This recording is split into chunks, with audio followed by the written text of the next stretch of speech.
Hello and welcome to another Doctor's Assistant 1 video. Today I'm doing a review of Doctor Who, Horror of Fan Rock. It's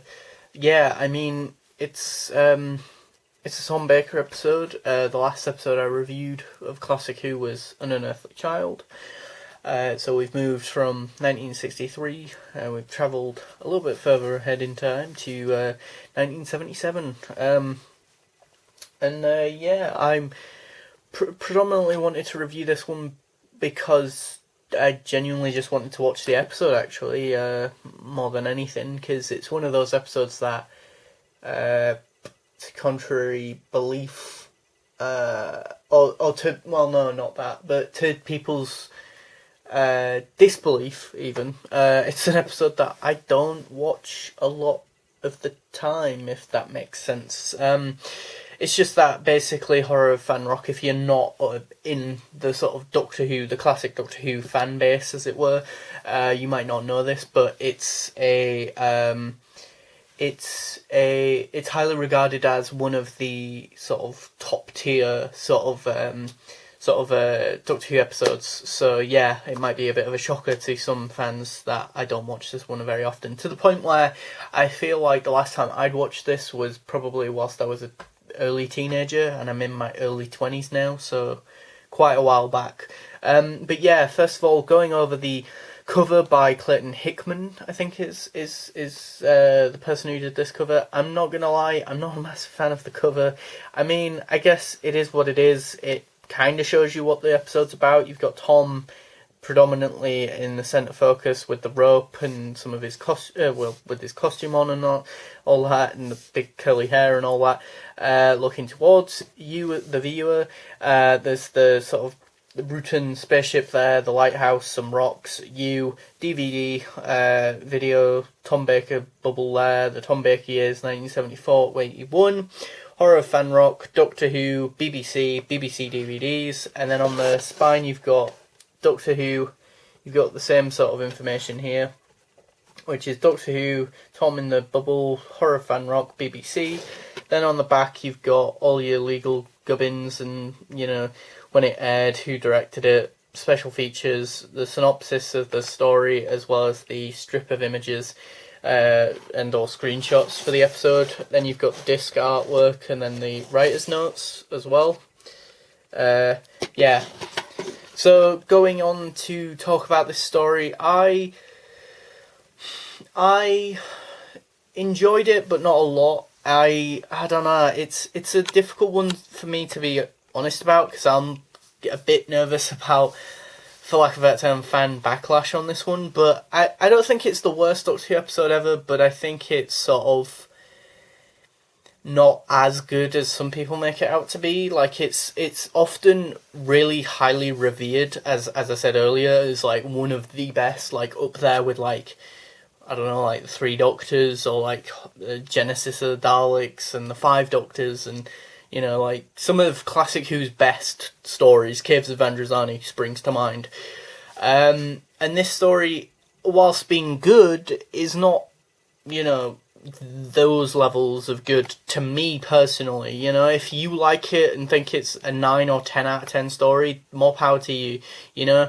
Don't get me wrong, I think Tom is really good, really solid in this episode, but it's weird because it don't feel like he's super sort of, you know, I don't know, like cracking loads of jokes. There's like two major jokes that really land really well and did have me in almost stitches. They were that funny. So that is good. It's a 4-part story. I think part 1 and 2 are probably the peak, and then it sort of peters out a bit by part 3, and then it gets better by part 4. I think for me personally as a viewer, I would have liked the Rutan to be in it a bit more. Like, I wish we'd just seen more of it. We only really see it in parts, the latter end of part 3, and then predominantly in part 4, which might explain why my interest got peaked back up in part 4. I do like the setting. I love the setting, actually. It's quite a unique setting. It feels very sort of Patrick Troughton Base Under Siege. You know, you're in this lighthouse, and it is very atmospheric, you know, with a lot of the fog and the dimly lit, or they're not super dimly lit, but like sort of, as I say, the fog makes it very atmospheric. To compare it to New Who, it's very... The two episodes it reminds me of a lot from New Doctor Who, or this story probably influenced these two stories, is Father's Day, because again, that's also a very Base Under Siege sort of dark story, as is this story, and then also Unquiet Dead, you know, like the lighthouse keeper coming back to life, and that, you know, that is very sort of that episode, you know, and I think Mark Gatiss, obviously being a fan of older Doctor Who, you know, the sort of 70s, 60s, 70s Doctor Who, and maybe even into the 80s, you know, Doctor Who, probably remembers these sort of stories as a kid and was like, oh my god, if I ever wrote for Doctor Who, I'd do these sorts of stories, you know, and yeah, it shows in Unquiet Dead, because yeah, this is very sort of macabre, basically, you know. Spoiler alert for the episode, like, but I'm pretty sure by the end there is no one alive. Like, all of the crew, well, I was about to say crew, but all of the supporting cast are pretty much dead by the end of it, you know, which is really grim, and that, which is really weird, because I remember Moffat saying in a Doctor Who thing, a Doctor Who interview thing on the fan show once, being like, oh, Doctor Who's not a show where people die, and it's like, do you even watch your own show? Like, a lot of classic Who, a lot of characters die, you know, and that, case in point, Horror of Fanrock, you know. I don't mind the Doctor's costume in this one. It's not one of my favourites. It's that sort of white sort of jacket, and that, and it is really weird because he doesn't wear the fedora up until the end of the story, which is really weird. So you just see him with his curly hair, which is fine for a change and that. But he also wears then partway through part one, or early on in part one, he dons or wears a bowler hat, which is just really weird to me. I can't remember if this story is after or before Talons of Wang Chang, but he has got Leela on board. She's alright, she's good, they have a good sort of rapport with each other. You know, I still feel like it could be a better, stronger relationship, you know. It is nice having him, you know, just be blasé about, like, oh yeah, come along, savage, you know, sort of thing. And likewise with her being, like, really grated by and annoyed by the Victoriana / Victorian, you know, sort of woman in the supporting cast and or character who basically, you know, is like, starts blubbering and starts going, screaming, and you just see Leela in the background just slap her around the face, which I just thought was so funny. But it's so softly done that it doesn't even really make a noise, but if you look at the background, that's what she does, and it's just so funny to me that happened. Like was she even meant to do that? Was that just the thing that Louise Jemison just ad-libbed and just did on the spot? Like, it was pretty funny seeing that. As I said before, there are two very funny moments, which I won't spoil if you haven't seen the episode, but from Tom, and the way that his comedic timing is on point with those two ones, and as I say, they had me in stitches. I like the cast, supporting cast are really good. A lot of the characters feel very rich, very textured, very real and breathed a lot of like the actors breathed a lot of life into what could have otherwise been very dull, dreary, boring sort of characters. I guess the only limitation really to this sort of story is the fact that it is a traditional Base Under Siege story, so it does feel very sort of tense and very, but also simultaneously very sort of repetitive in the location. You have like 3 levels of which you can see this story from, if that makes sense. Like lower level, mid level where some of the guests are, and then the top bit of the lighthouse, and then that's about it. Occasionally they might go onto the rocks.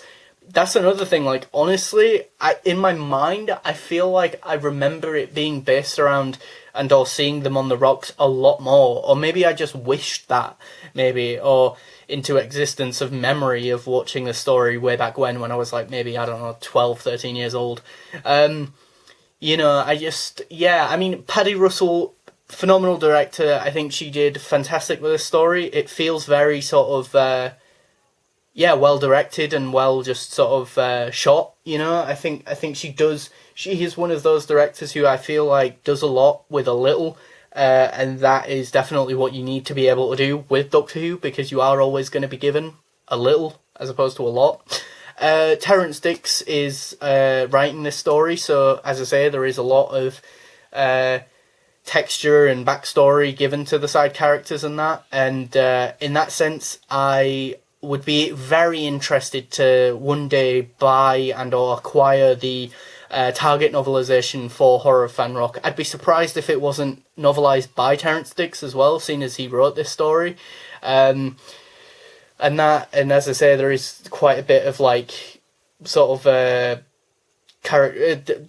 relatively in-depth characterizations of characters who would otherwise in other Doctor Who stories penned by a different writer be not as explored and be more fleshed out in the Target novelisation, whereas here in the televised version they're already quite sort of there's already quite a bit of baggage / luggage of like, here's a backstory, which does kind of bring the biggest problem to the forefront, which is that I wish the Rutan would have been shown a bit more, been a bit more actiony and had a bit more action in there, or a bit more sort of depth to it. Like, it has a bit of depth, but not a lot. As I say, it gets sort of shown in part 4. Maybe you could have shown it a bit more in parts 2 and 3 and that,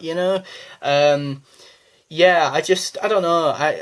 It's a good story, but it's not a great story. I'd probably, maybe it would be a better story to watch in the winter time, maybe, because it's also quite a dark story and that, and a macabre story. So maybe it's a better winter Doctor Who story as opposed to a sort of summer story, which is where when I'm watching this on the 31st of July 2021. So yeah, I'm torn. I'd give Horror of Fang Rock maybe a 7 out of 10, maybe an 8, like a 7 or an 8. Like, I'm really torn. Like, I'm really struggling here. It's interesting as well to hear that in the writer's notes they validly point out that like this is the sort of Philip Hinchcliffe era has just finished and wrapped up, and he's had to go to a different show because Doctor Who was under way too much criticism that the show was too violent. Yet then the first episode in the Graham Williams era is this one, and as I said earlier, the whole side cast are completely dead by the end of it. So, it's like, okay, why get rid of Philip Hinchcliffe then if clearly you were just going to do some more darker stories? Although then it feels like if this is, if I'm not mistaken, the last sort of darker story, and the rest of the Graham Williams era, which if I'm not mistaken is quite a lot lighter in tone and the body count is a lot less, it does feel like a bit like a story that should have come in earlier in Tom's run, maybe with like Elizabeth Sladen and that maybe. Yeah, and then there's that weird bit right at the end where Leela, her eye colours change, because I'm pretty sure Louise Jameson hated wearing these eye contact lenses that she had to wear to have her eyes be different, like look different, because she naturally has blue eyes as opposed to green or brown or whatever colours they wanted them to be, and so they had to write a weird bit about how her eyes colour change right at the end, which is really weird. Yeah, that's a weird piece of trivia, I suppose, to the episode. But yeah, as I say, I'd give Horror of Fang Rock a sort of 7, maybe an 8 out of 10, 7, 8 out of 10. It's good. It is definitely up there, but it's not up there, as like a 10 out of 10 story for me personally. But as I say, it's above average, but it's not, anything more than above average for me, which doesn't make it the worst story ever, but it doesn't make it the best story ever either, in my humble opinion. So yeah, thanks for watching. Please do comment, rate, and subscribe.